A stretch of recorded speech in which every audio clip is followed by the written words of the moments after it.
Well, sitting on the old front porch here and just taking it kind of easy. Just had my hernia surgery this week. But up until I had my hernia surgery this week, I was over Camp Nathaniel every evening this past week. They have their family conference that they have every 4th of July. And I try to come to every family conference there is. I've missed a few through the years, but I try to come to all that I can.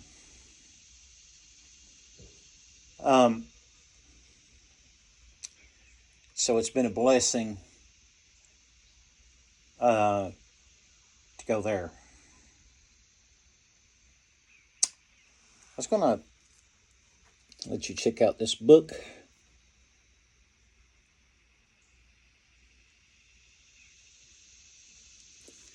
And the title of it is The Only Way Forward is Back. The Story of War, Adoption, and Finding Your Purpose for God's Plan by Jackson Terkeust. I heard about this book on Chris Fabry Live. Those of you that watch this Chris Fabry Live, they do have a podcast. You can go on there wherever podcast is found and type in Chris Fabry Live and listen to it. And Chris Fabry had him on his show. It's been, I think it was on Monday. Might have been Monday or Friday. I can't quite remember. I think maybe Monday. But I heard about it and I looked it up, and sure enough, it was on Hoopla. Again, The Only Way Forward is Back by Jackson Terkeust.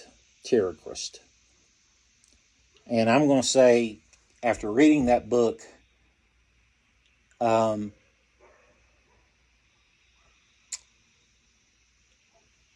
just reading the first few chapters made me more thankful to live where I lived. Made me more thankful to and grateful for the things that I have, for the food that I eat, the things that we take for granted each day. And he grew up. He was separated from his mother and father. He was separated from them. He didn't have no idea where they were. War had ravaged his land of Liberia in Africa.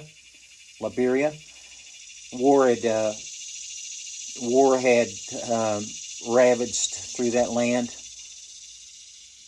He didn't have no idea where his brothers and sisters were, his mom and dad. But eventually he'd be taken into an orphanage and to raise up awareness of the situation in Liberia. They found out he could sing, and him and a bunch of others, they had a Liberian children orphanage choir, and they came to America to sing. While they were here singing in America, in the good USA, while they were here singing, the pastor and leader of the orphanages, he's like, listen, there's no easy way to say this, kind of, paraphrasing my own words, but we can't return home. War has broke out again, and we cannot return home. As soon as we set the plane down at the airport, we're in danger of being killed. We cannot return home. So at the concert that night, the pastor announced, hey, we need help. We need help. And he ended up getting adopted by Lisa Terkeust. She's an author, of course. She's written many books. Proverbs 31 Ministries. And he ended up getting adopted by her. And he ended up getting adopted by her, going to college. I mean, just a beautiful story. Just a beautiful story there. And you could see where God's hand was in his life, guiding him through his life.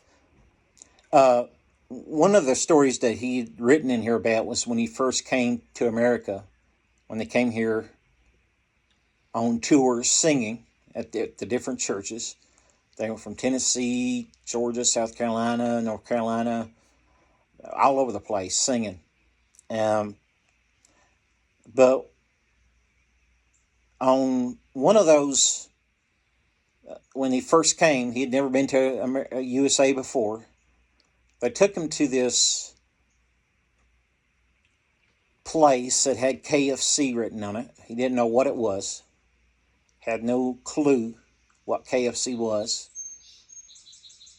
When he got inside, he tasted of the chicken, and he loved it. He loved it.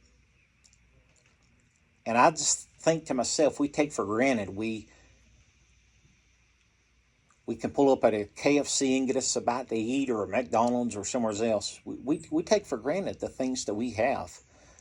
You know, are we truly thankful for the things that God has gave us, for the things that we have? And after Lisa Terkeust adopted him, he loved brownies. So he must have been like me. He loved brownies. I love brownies as well. Brownies is my weakness.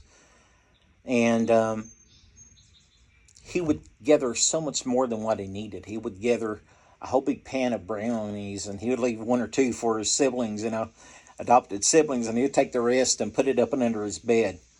One day, Lisa was looking for pork chops that she had bought. They were up and under his adopted brother's bed. He got adopted with a friend of his as well in the same family. She adopted two of them. And so they hid stuff because they didn't know, what's going to happen. In their mind, they were thinking, we may not have this the next hour. So they try to hide stuff. Think about that, how blessed we are. We can go to the refrigerator and we can go to the freezer and pick out our meals and stuff. Open up the pantry. He didn't even know what a pantry was. He didn't know what to think about the pantry, where they kept all the canned food and stuff. And this book has really taught me to be more thankful, to be more grateful for what God has given me. In the end, it did turn out a happy ending. He did find his family. He did relocate with them. And he did find where his family was. And he was able to visit with them. He is happily married. Married a nurse. He's happily married. So you can see God's working in his life just like a puzzle. Like the puzzle pieces. They fit right together at the right time, at the right space, at the right hour, at the right minute, at the right second. It fits right into place when you let God have control.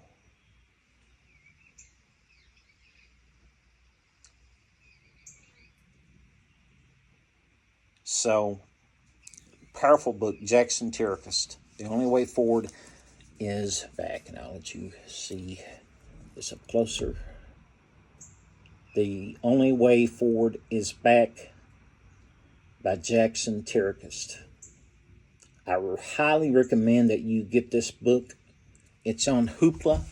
So if you have a tablet like me, Hoopla, a lot of libraries has it for free of charge. Don't have to pay anything for it. A lot of books right at your fingertips. It's a blessing to have. So I highly recommend that book. I highly recommend it. I would give that 10 stars out of 10 because it's just a good book, all around good book.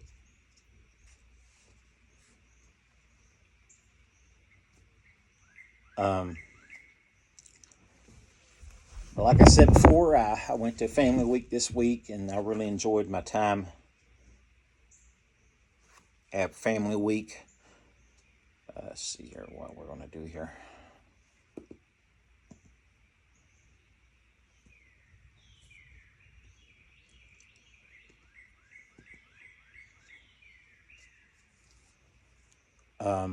I enjoyed Family Week.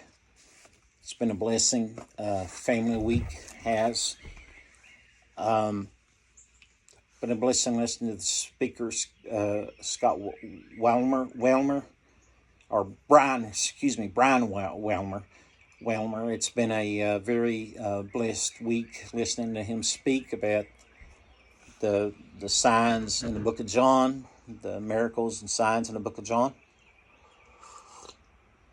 And just changed my way of thinking about some of the miracles and some of the signs in the book of John. But it's been a very, very awesome week. Got to meet my friend Richard Bowers from over in West Virginia. He came to the Family Week. Got to meet him and got to eat supper with him on Monday. I got to eat supper with him and fellowship with him just a little bit, and I'm glad that I did. That was a blessing. That was a blessing to be able to meet with him and reminisce with him a little bit. That was a blessing within itself.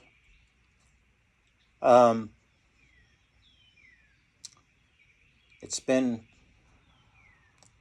a good week. I would invite anybody to get fellowship. Hunt you a Bible fellowship, a Bible study, or a book club or something. Hunt you a good fellowship, and because fellowship is where you grow. Bible study and fellowship is where you grow. It's where you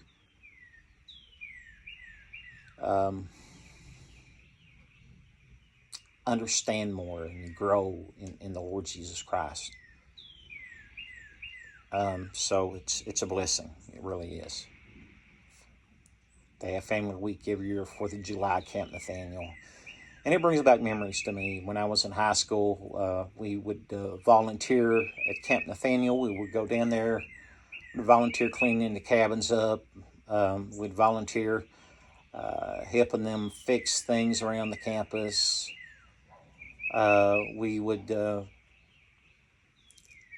spring cleanup at camp was very important, and we were taught that we were doing God's work, and we actually were. You know, we were helping them get ready for their campers for their upcoming season. So that was always a blessing to be able to do that each year. Camp Nathaniel it's amazing that it's still going. It's amazing that God's had his hand in Camp Nathaniel, and it's just amazing how God has been there and has touched Camp Nathaniel through the years and has brought full-time staff there to Camp Nathaniel and churches to support them, churches to support them and to be there for them. It's just it's amazing. It's just amazing all around. I like to go over there during their off weekends when they're not got nobody over there. I like to go over there and walk around campus and just taking the beauty of it.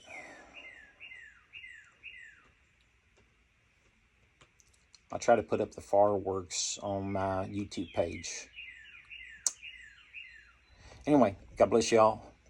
Y'all have a blessed day, and we'll catch you on the other side.